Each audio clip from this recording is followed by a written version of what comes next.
Okay, so here's the deal. The property is worth $200,000 and you naturally make a cash offer to the seller. Well, you're gonna be hovering around $140,000 cash. And what do you know? The seller rejects it.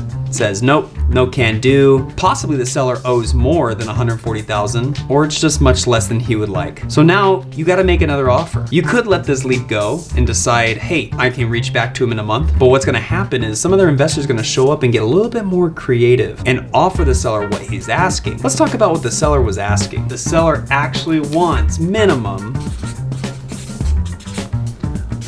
$180,000, which is way off if you're gonna offer cash. That doesn't work for you. So what you're gonna do is give him what he wants. There's only two things that matter in this transaction: price or terms. Since you didn't get your price, you will get your terms. And the seller needs to understand that. So in this case, you're gonna give the seller exactly what he asked for, $180,000 on your terms. So there's different terms that you can put together for the seller. So if the purchase price is going to be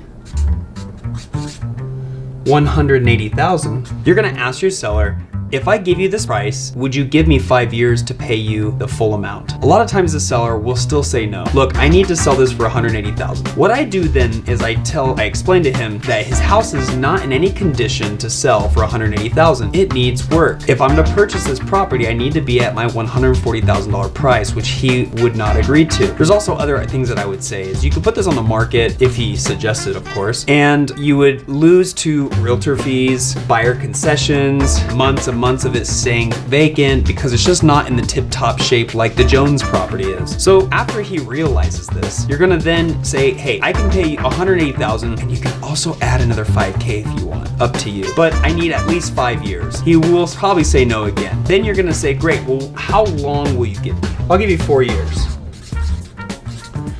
Great, let's talk about down payment. If I'm gonna pay something down, I still need to have capital left over to improve the property. The seller says, well, I need at least $10,000 down or 10% down. A lot of times they'll just throw a number out there. They really don't know. There is some sort of cash they do need. Maybe he's really not that desperate. What I'll do is I'll say, hey, look, because I know it needs $40,000 work or $20,000 work, I'm willing to give you $3,000 so I can get going and take the rest of my capital to improve it so that I can get it rented before I lose money. They typically agree with me. So here we go. We're gonna do a down payment, $3,000. And for the monthly payment, I hover around 4%, but I don't pay interest. I hover around principal only payments. So if we were to calculate $180,000 purchase price at 4%, 30-year amortized, I need to do the calculation. Monthly payment, $845. This is not a bad deal. No prepayment penalty, and you're gonna take this to the title company or the attorney.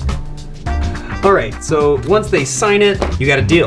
Now you could take this and you could sell this contract. You can lease it, you can sell it or lease it, that's pretty much it. All right, guys, your seller is not satisfied with your cash, so you offered what the seller wanted. Seller's pretty smug, he's pretty happy. So you're gonna be offering $180,000. That's exactly what he wanted, but he's gonna work with you on your terms. Remember, and you cannot forget this. He gets his price, you get your terms. Everybody wins.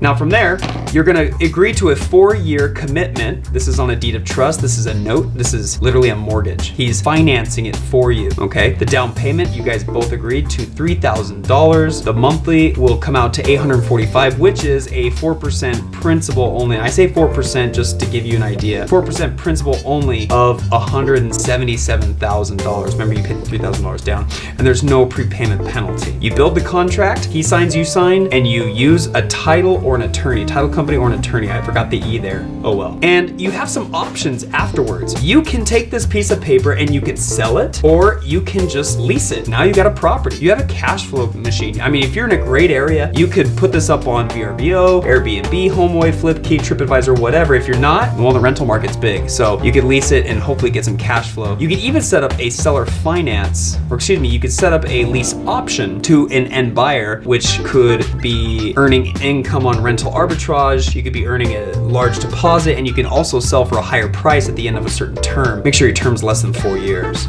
So this is a basic seller finance transaction.